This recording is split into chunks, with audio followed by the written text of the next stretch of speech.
ఇలా Ghosh commission report ఒక trash report. అందుకే ఈ రిపోర్టును మేము చెత్తబుట్టలో వేయడం జరిగింది. ఇది పూర్తిగా పక్షపాతమైన రిపోర్టు, ఏకపక్షమైనటువంటి రిపోర్టు. అసెంబ్లీలో సాక్ష్యాధారాలతో సహా ఘోష్ కమిషన్ ఏకపక్షంగా ఏ రకంగా రిపోర్ట్ ఇచ్చింది, ఎన్డీఎస్ఏ రిపోర్టు ఏ రకంగా డబుల్ స్టాండర్డ్స్తో ఎన్డీఏ రిపోర్టుగా ఎన్డీఎస్ఏ రిపోర్టు ఎలా ఉంది, సాక్ష్యాలతో సహా మేము వివరించడం జరిగింది. దాన్ని తట్టుకోలేక మొత్తం ముఖ్యమంత్రి గారితో సహా 8 మంది మంత్రులు 33 సార్లు మా ప్రసంగాన్ని అడ్డుకునే ప్రయత్నం చేశారు. పచ్చి అబద్ధాలు. ఇలా సభలో మేము మైక్ కావాలని దాదాపు గంటన్నర సేపు స్పీకర్ గారిని, ఎల్ఏ మినిస్టర్ గారిని మేము ప్రాధేయపడ్డా కూడా మైక్ ఇవ్వలేదు. ఇవాళ మీరు ఏంది ఆదివారం రోజు అసెంబ్లీ పెట్టి ఎక్కడ ఈ రిపోర్టు కోర్టులో కొట్టుడు పోతుందో అని హడావిడిగా పెట్టి బురద జల్లే కార్యక్రమానికి ఇవాళ ప్రభుత్వం దిగింది. నిజంగా చర్చ మీద మీకు నిజాయితీ ఉంటే ఎందుకు మాకు మైక్ ఇవ్వలేదు? మైక్ ఇస్తే మీకు వచ్చిన ఇబ్బంది ఏందని నేను అడుగుతా ఉన్నా. బట్టి విక్రమార్క గారు ఇందాక లాస్ట్లో మాట్లాడుతూ అంటున్నాడు 10 సంవత్సరాల బీఆర్ఎస్ హయాంలో 1 ఎకరానికి నీళ్ళు ఇవ్వలేదట. నేనేం ఛాలెంజింగ్ బట్టి విక్రమార్క గారు, మీరు ఒకవేళ మా ఛాలెంజ్ను స్వీకరిస్తే నేను శాసన సభ్యత్వానికి రాజీనామా చేసి మళ్ళీ పోటీ కూడా చెయ్యను. మీరు ఉప ముఖ్యమంత్రి పదవికి రాజీనామా చేస్తారా అని నేను ఛాలెంజ్ విసిస్తా ఉన్నా. బీఆర్ఎస్ హయాంలో 17 లక్షల ఎకరాలకు మేము నీళ్ళు ఇచ్చాము. మీరు 1 ఎకరానికి ఇవ్వలేదని మాట్లాడతారా? దమ్ముంటే అసెంబ్లీలో ఎవరు అబద్ధాలు మాట్లాడుతున్నారు? మళ్ళీ అంటాడు మొత్తం బీఆర్ఎస్ తప్పుడు మాట్లాడింది. తప్పుడు మాట్లాడడం మీరు. 1 ఎకరానికి నీళ్ళు ఇవ్వలేదని అబద్ధం ఆడింది మీరు. ఇలా 17 లక్షల ఎకరాలకు కొత్త ఆయకట్టుకి ఇచ్చాం. 20 లక్షల ఎకరాలు స్టెబిలైజేషన్ చేశాం. 37 లక్షల ఎకరాలకు బీఆర్ఎస్ ప్రభుత్వం నీళ్ళు ఇస్తే 1 ఎకరానికి ఇవ్వలేదని మాట్లాడతారా? అంతేకాదు ప్రాజెక్టులను చీల్చి చెండాడారు. ఎక్కడ ఏం చేయలేదంటారు. ఎక్కడైతే ఉమ్మడి ఆంధ్రప్రదేశ్లో అంతర్రాష్ట్ర వివాదాల్లో ఇరికిచ్చారు, నీళ్లు లేని చోట ప్రాజెక్టులు కట్టారు, ఎక్కడైతే వైల్డ్ లైఫ్ ఫారెస్ట్ లో ఇరికిచ్చారో వాటిని రీఇంజనీరింగ్ చేశాం. ఎక్కడైతే ఇబ్బంది లేదో వాటిని కొనసాగించాం. ఇలా కల్వకుర్తి, నెట్టంపాడు, భీమా, కోయిల్ సాగర్ పెండింగ్ ప్రాజెక్టులను రన్నింగ్ ప్రాజెక్టులుగా మార్చి 4,000 కోట్ల రూపాయలు ఖర్చు పెట్టి ఒక్క మహబూబ్ నగర్ జిల్లాలో 6 లక్షల ఎకరాలకు కొత్తగా సాగునీరు అందించింది బీఆర్ఎస్ ప్రభుత్వం. ఈ రకంగా మేము రాష్ట్రంలో 17 లక్షల ఎకరాలకు కొత్త ఆయకట్టు ఇచ్చాం. అబద్ధాలు చెప్పేది మీరు. ముఖం చెల్లక మేము చెప్పేటువంటి సమాధానాలకు, మేము అడుగుతున్న ప్రశ్నలకు, మేము చూపిస్తున్న ఆధారాలకు తట్టుకోలేక మా మైక్ కట్ చేశారు. 38 మంది ఉన్న బీఆర్ఎస్ పార్టీకి గంట టైం ఇస్తారా?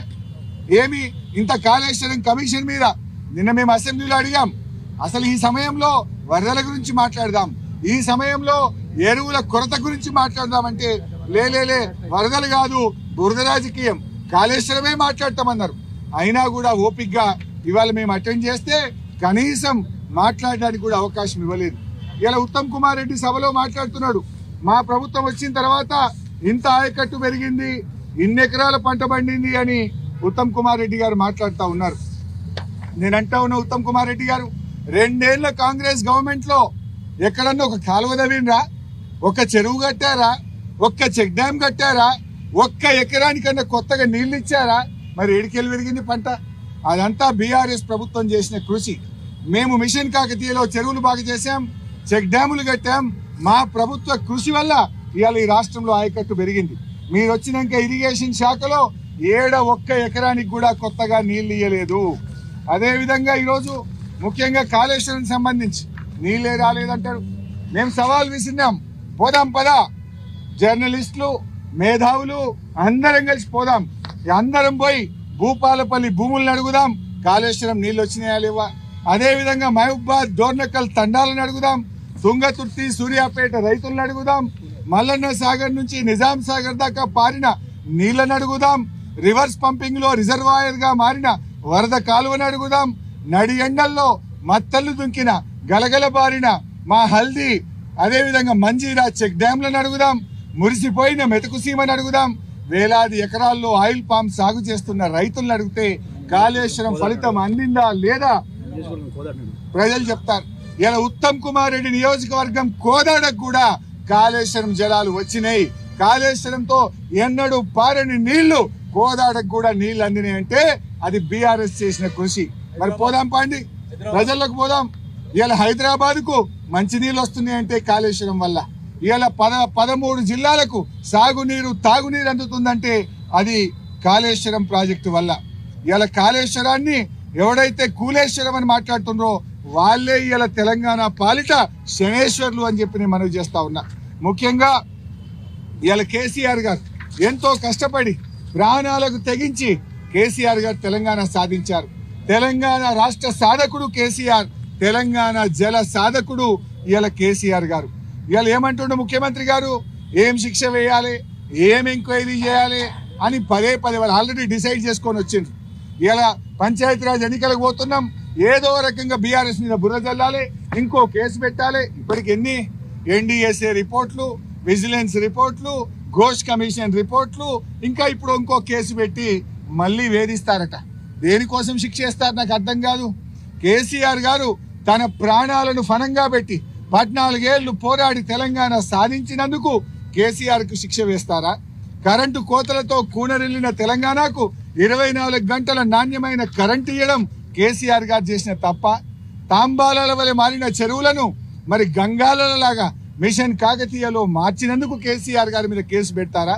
నడి ఎండాకాలంలో చెరువులు, చెక్ డ్యాములు, మత్తళ్లు దుంకేటట్టు జల కళను అందించినందుకు కేసీఆర్ గారి మీద కేసు పెట్టారా?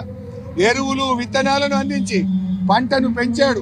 ఏనాడు చెప్పులు లైన్లో పెట్టకుండా, ఎరువుల కోసం లైన్లో నిలబడకుండా 10 ఏళ్ళు కేసీఆర్ పాలనలో ఎరువులు అందించినందుకు కేసీఆర్ గారి మీద కేసు పెడతారా?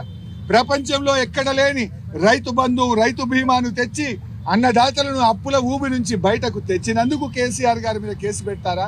కొనుగోలు కేంద్రాలను పెంచి చివరి గింజ దాకా పంట కొన్నందుకు కేసీఆర్ గారి మీద కేసు పెడతారా? ఇలా ప్రాజెక్టులు కట్టినందుక, రుణమాఫీ చేసినందుక, ఊరూరికి రైతు వేదికలు కట్టినందుక, కరోనా విపత్తు నుంచి ప్రజల్ని బయటకు తెచ్చినందుక ఎందుకు కేసు పెట్టారు అని చెప్పి ఈరోజు నేను ప్రభుత్వాన్ని అడుగుతా ఉన్నా. అసలు కేసులు పెట్టవలసి వస్తే ఇలా మీ సంగతి చెప్పాలి, మీ మీద పెట్టాలి కేసులు. ఎందుకు? ఎస్ఎల్బిసి కుప్పగూలినందుక, అదేవిధంగా సుంకిశాల ప్రాజెక్టు కుప్పగూలినందుక, వట్టెం పంప్ హౌస్ మునగొట్టినందుక, పెద్దవాగు ప్రాజెక్టు కొట్టుకుపోయినందుకు మీ మీద కదా పెట్టాలి. ముఖ్యమంత్రి రేవంత్ రెడ్డి భాషలో చెప్పాలంటే కొరడాలతో ఎవరిని కొట్టాలనో చెప్పాలి రేవంత్ రెడ్డి, ఎవరిని ఉరి తీయాలనో చెప్పాలి రేవంత్ రెడ్డి. ఎందుకంటే వట్టెం పంప్ హౌస్ మునగొట్టింది ఎవరు, సుంకిశాల గులగొట్టింది ఎవరు, పెద్దవాగు కొట్టుకపోవడానికి కారణం ఎవరు, మరి ఎస్ఎల్బిసి టనల్ కుప్పగూలడానికి కారణం ఎవరో ఇవాళ సమాధానం చెప్పాలి రేవంత్ రెడ్డి గారు. ఇవాళ మీరు చేస్తున్నది ఏంది? కక్ష రాజకీయాలు. నిజంగా ఏం చేయాలి? నేను అసెంబ్లీలో కూడా చెప్పాను, కాళేశ్వరంలో అన్ని ఇంటాక్ట్ ఉన్నాయి. కాళేశ్వరంలో 3 బ్యారేజీలు, 19 సబ్స్టేషన్లు, 15 రిజర్వాయర్లు, 21 పంప్ హౌజులు, 203 కిలోమీటర్ల టనలు, 98 కిలోమీటర్ల ప్రెజర్ మెయిన్, అన్నీ బాగున్నాయి కదా. కూలిందల్లా ఒక పిల్లర్ గుంగితే పక్కన 2-3 దెబ్బతిన్నాయి. దానికి అందులో కాళేశ్వరంలో ఉన్నాయి 228 పియర్స్. ఆ బ్యారేజీల్లో 3 పియర్లను, మేడిగడ్డను 3 పియర్లు 300-400 కోట్లు పెడితే అయిపోయే ముచ్చట. దానికి 1,00,000 కోట్లు పోయినాయని, 1,00,000 కోట్లు అసలు ఖర్చు అయిందే 93,000 కోట్లు. ఇక వీళ్ళు 1,00,000 కోట్ల అవినీతి జరిగిందంటారు. కాళేశ్వరం మీద ఖర్చు అయింది 93,000 అయితే 1,00,000 కోట్ల అవినీతి జరుగుతా? అందులో 15 రిజర్వాయర్లు బాగున్నాయి, 21 పంప్ హౌజులు బాగున్నాయి, 19 సబ్స్టేషన్లు బాగున్నాయి, టనళ్లు బాగున్నాయి, గ్రావిటీ కెనాల్లు బాగున్నాయి. ఈ నిమిషానికి కూడా పంటలు పండుతున్నాయి కదా. మల్లన్న సాగర్ కింద పంట పడుతుంది, రంగనాయక సాగర్ కింద పండుతుంది.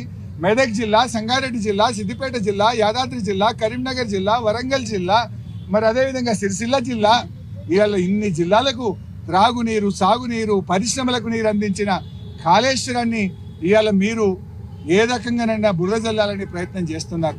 బట్ మీరు ఒక విషయం గుర్తుపెట్టుకోండి, మీరు ఎన్ని కుట్రలు చేసినా, కేసీఆర్ ఇమేజ్ దెబ్బతీయడం కోసం మీరు ఎన్ని చేసినా తెలంగాణ ప్రజలు నమ్మరు. నేను ఒకటే కోరుతున్న ప్రభుత్వాన్ని, కేసీఆర్ ఇమేజ్ను దెబ్బతీయాలనో, బీఆర్ఎస్ను దెబ్బతీయాలనో తెలంగాణ ప్రజలకు, తెలంగాణ ప్రయోజనాలను దెబ్బతీయొద్దు అని చెప్పి కోరుతా ఉన్నాం. మీరు ఎంత అరిచినా, ఎంత బురద జల్లినా తెలంగాణకు మేడిగడ్డనే మేటిగడ్డ అవుతుంది. మేడిగడ్డ వద్దనడం అంటే గోదావరిలో తెలంగాణ వాటాను కాదనుకోవడమే. మేడిగడ్డ వద్దనుకోవడం అంటే బనకచెర్లకు కిందికి ఆంధ్రాకు నీళ్లు వదులుకోవడమే. మేడిగడ్డ ఎత్తిపోతల పథకం ఆపేయడం అంటే రాష్ట్రాలకు, పక్క రాష్ట్రాలకు, దిగువ రాష్ట్రానికి మన నీళ్లు వదులుకోవడమే అవుతుంది. గోదావరి నీళ్లను బదిలి రైతులకు కన్నీళ్లు మిగిల్చే ఆలోచన చేస్తారా? దయచేసి మీరు ఆలోచించండి. ఇవాళ కుంగిన పిల్లలను తక్షణమే రిపేర్ చేయండి. వృధాగా పోతున్న గోదావరి జలాలను ఎత్తిపోయండి. తెలంగాణ రైతుల ప్రయోజనాలు కాపాడండి అని చెప్పి మేము కోరుతా ఉన్నాం. సరే, మీరు కమిషన్ వేశారు, ఇదేం కోర్టుల్లో నిలబడదు. కానీ ఒక్క విషయం గుర్తుపెట్టుకోండి, మీరు చేస్తున్న నష్టం, మీ ద్రోహం చరిత్ర పుటల్లో నిలుస్తుంది. మీరు చరిత్రహీనులుగా మిగిలిపోతారు. 2 ఏళ్ళైంది, ఇంకెప్పుడు చేస్తారు?